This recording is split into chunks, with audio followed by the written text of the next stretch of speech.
HCF के basic concept के ऊपर एक बहुत ही बेहतरीन सवाल मैं आपको कराने वाला हूं।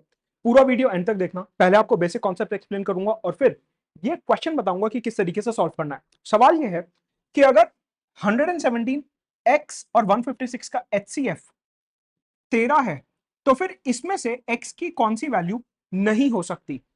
इसमें बेसिक कॉन्सेप्ट ये इन्वॉल्व है कि जो एचसीएफ होता है वो प्राइम फैक्टर्स की सबसे छोटी पावर से मिलकर बनता है।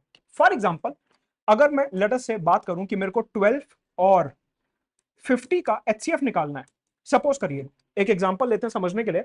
तो 12 की क्या प्राइम फैक्टराइजेशन हो सकती है? 2 की पावर 2 इंटू 3। और 50 का क्या हो सकता है? 2 की पावर 1 इंटू 5 की पावर 2। करेक्ट। यानी कि 12 जो है वो है 4 इंटू 3 और 50 जो है वो है 2 इंटू 25। प्राइम फैक्टर्स के फॉर्म में इस तरीके से पावर बना के लिख सकते हैं। अब आप देखिए कि यहां पे 3 की पावर 1 है लेकिन नीचे 3 नहीं है, यानी कि 3 कॉमन नहीं है। सिमिलरली 5 भी कॉमन नहीं है, तो हमारे एचसीएफ में 3 और 5 नहीं आएगा। कॉमन क्या है? सिर्फ 2, और 2 की छोटी पावर कौन सी है? 1।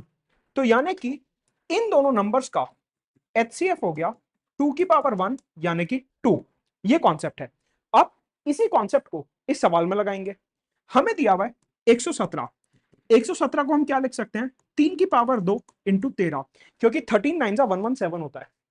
एक्स के बारे में हमें अभी कुछ पता नहीं है, और 156 के बारे में हम लिख सकते हैं 2 की पावर 2 इंटू 3 की पावर 1 इंटू 13 की पावर 1, क्योंकि 156 क्या होता है? 12 इंटू 13। अब आप ये देखिए, वो कह रहा है कि इन तीनों नंबरों का जो एचसीएफ है वो 13 है, यानी कि यहां पे x की जगह पे मुझे 13 की पावर 1 चाहिए ही होगा।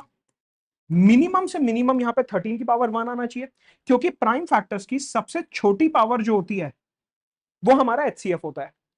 इसका मतलब यहां पे 3 की कोई भी पावर नहीं आ सकती। क्यों? अगर यहां पे 3 की कोई भी पावर आ गई तो 3 की पावर 2, 3 की पावर 1, और यहां पे 3 की जो भी पावर होगी तो हमारे एचसीएफ में 3 भी इंक्लूड हो जाएगा। यानी कि जो x की वैल्यू है वो ऐसी होगी जो 3 से डिविजिबल ना हो। हमें यहां पे क्लियरली दिख रहा है कि ये जो 39 है ये 3 से डिविजिबल है। 65 3 से डिविजिबल नहीं है, 91 3 से डिविजिबल नहीं है, 104 3 से डिविजिबल नहीं है। 39 इकलौता ऐसा नंबर है जो 3 से डिविजिबल है। इसका मतलब x की वैल्यू 39 नहीं हो सकती, क्योंकि अगर x की वैल्यू 39 हुई तो यहां पे 3 और 13 दोनों एचसीएफ में इंक्लूड हो जाएंगे। तो आंसर हो गया ऑप्शन नंबर सी। वो कह रहा है x की कौन सी वैल्यू नहीं हो सकती।